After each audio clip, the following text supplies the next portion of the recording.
Hi, I'm Cash, and welcome back to Cash Talks Football, where I break down all the goals. Oh, yeah, scored the Europa League today. Today we're going to cover Jurgen Klopp's complete and utter collapse that's happening on his team, and he's making some silly mistakes, which he knows better at, but also he's so close to not, coaching anymore. He might have been taking his foot off the gas, but I want to comment on a couple of things and show you, which as soon as I start saying it, you're going to go, oh, and start seeing it. How to put a team together, what you can do wrong in your team, and how your team doesn't realise they're in a fight. I'm going to also cover some of the team options, what Jurgen Klopp picked. To Liverpool fans, don't give me too much abuse about which player was out injured and whatever, but I'm going to be pretty close. Now, this is important. The first tackle here, in the first 2 minutes of the game, this is absolutely vital, and Liverpool do not react. So I'm just going to play this little thing here. Dosh, he goes down, and it's play on, and they run down the other end. Sorry, Atalanta have a shot, and the keeper saves it with his head. Now, from that 1 second, that happening right there, Klopp should have been in absolute panic mode. What he should have done straight away is realise, oh my goodness, we're in for an absolute fight today. This team has come up for it. The ref's going to let him get away with things. We need to step on the gas right away for the next 15 minutes. We need to go. And they didn't. They didn't even react. They were just kind of lackadaisical. Now, a couple of players did play well. I watched, bits and parts of it. Gakpo, I think, who's not really I think he's a lazy player from bits I've seen. I think he played really, really well. But I'm going to comment a little bit and show you how some of the mistakes he made straight away. Hold on, let me just bring up Liverpool's team sheet. So let me give you an example first off. When you're thinking about a team, you want to think about it as a science experiment, right? So when I'm doing, proper coaching courses and stuff, this is how I try to tell people how to think about their team. So for instance, what variables do we have? Well, we know he played last week. He didn't, right? He didn't play there last week, I don't think. Right, he didn't play there. He didn't play there. And he didn't play there. And he didn't play there. So all of those are things that you need to look at. The rest of them are stables. That's not enough in a football team. If you tell me that you're going to make that many changes or that many, and they're coming back from injury and all these other inconsistencies, and I think Gomez may have been playing, by the way. I think he was. So that's why I said Liverpool fans, don't get mad at me. But also, Joe Gomez is not a good right back. That's a whole other conversation we're going to have in a second. But when you've got this many variables, your entire left-hand side is not good. Your middle of your field is not solid. Your left wing strikery thing. This kiddie, he can play in midfield. He cannot play as a winger. He doesn't know what he's doing. He shouldn't be out there. If Klopp was going to play him, he needs to drop him in and play 4 along here and bring these 2 more central because he cannot play out there. His ability is running and harassing the ball and making little, cute little through passes. That's not what he's doing out here as a winger. Here, well, he can't really run and harass people as much as he does in midfield. So you're taking one of his key attributes away from him, and it's just dead. There's no point playing him there. Also, this guy was absolutely lazy. Gakpo's generally lazy, but he actually had a good game. I'd give him a tick.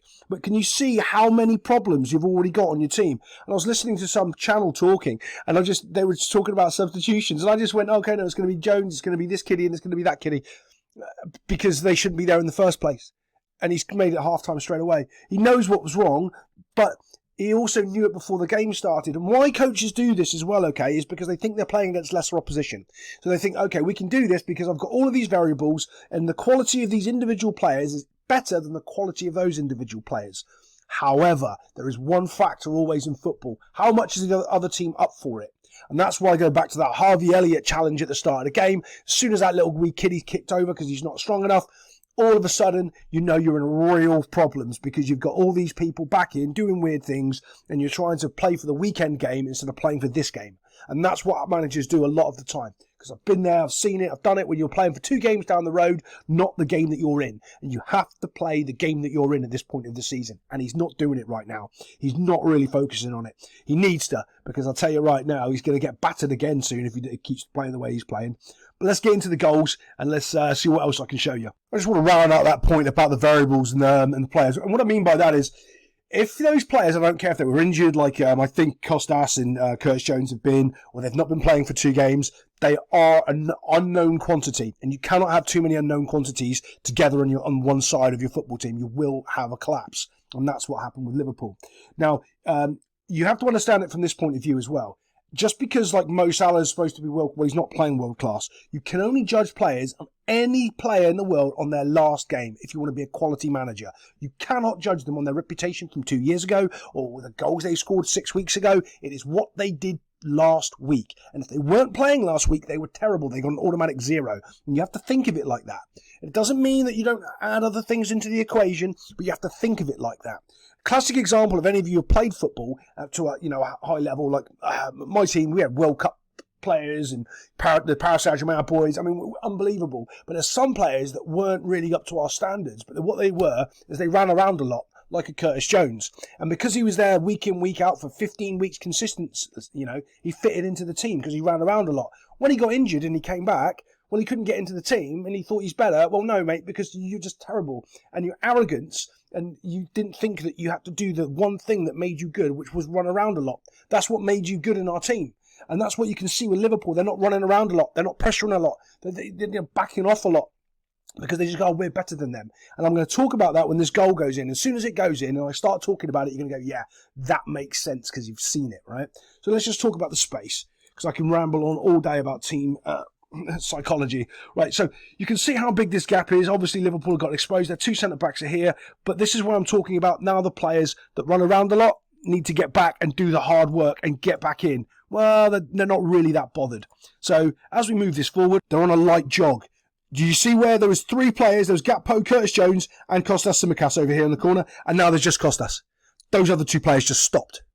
Right? Which means all these players are now free. And Kostas doesn't even run as hard because he's just slowed up. Watch his jog. See, he's a slow jog now. He's kind of realising, not really that fussed. Yeah, but you still have to put the effort in because if you don't do it now, then you won't do it in a second time. And a second time, you get into a habit of sprinting and closing. And if you get in the habit of jogging and closing, you're in all sorts of troubles. Now, this is just a simple pass to the top of the 18-yard box and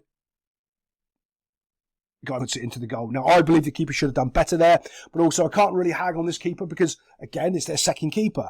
It's another, well, even though he's been playing well, he's been playing okay. He's not great. I said it in a video a little while ago. He's not brilliant, and someone in the comments got mad. Oh, he's had 9 clean sheets. He's done this and that. Yeah, but he's not Alisson. There's a reason why Alisson's worth 70 million and this guy's probably worth 35 million.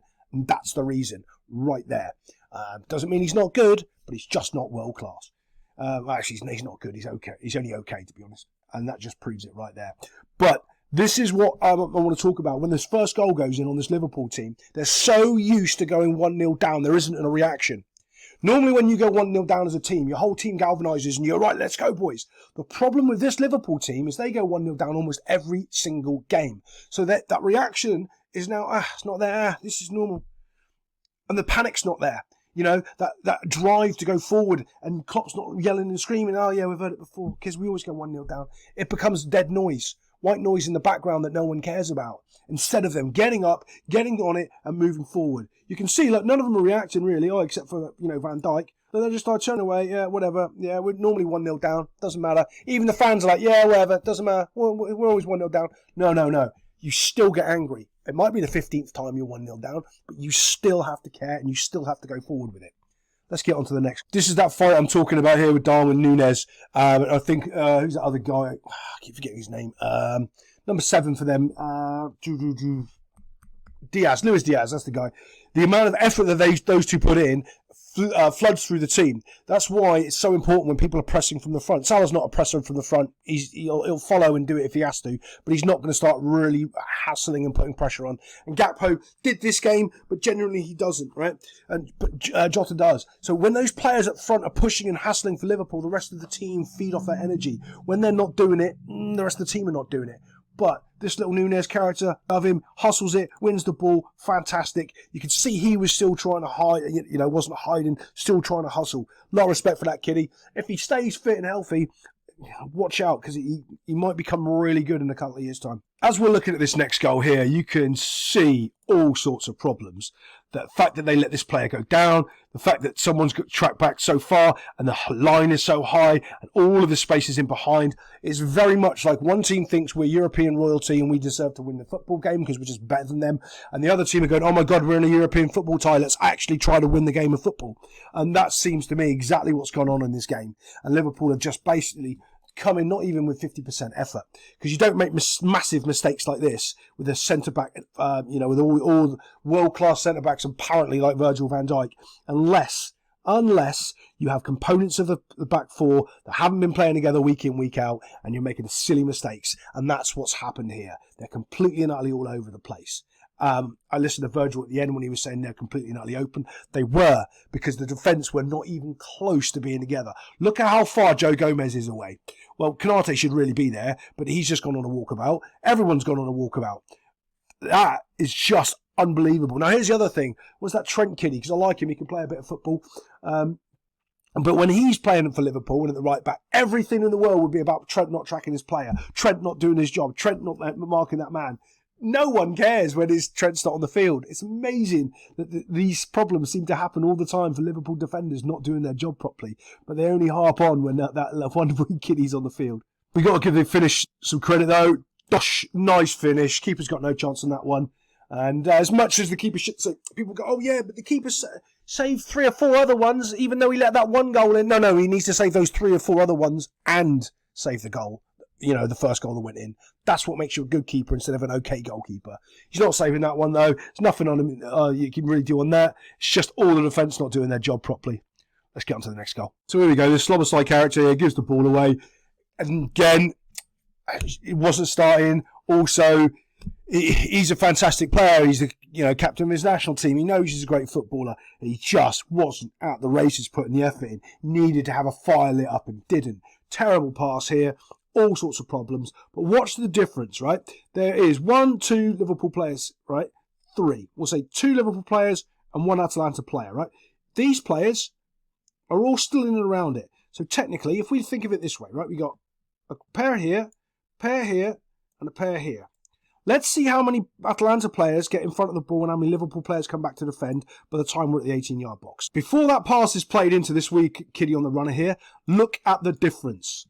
From there, and this is why sometimes it's really good if you're doing analysis to take screenshots, and then what you'll do is you'll watch the full thing back just to see how did it transpire to be the thing from point A to point B and what transpired in between point A and point B. Right, so we saw point A, this is point B. Now we can see 2 players hit it there. One was way back here with this guy, the other one was right next to this guy, and both of them have gone past their Liverpool counterparts here. Both of them.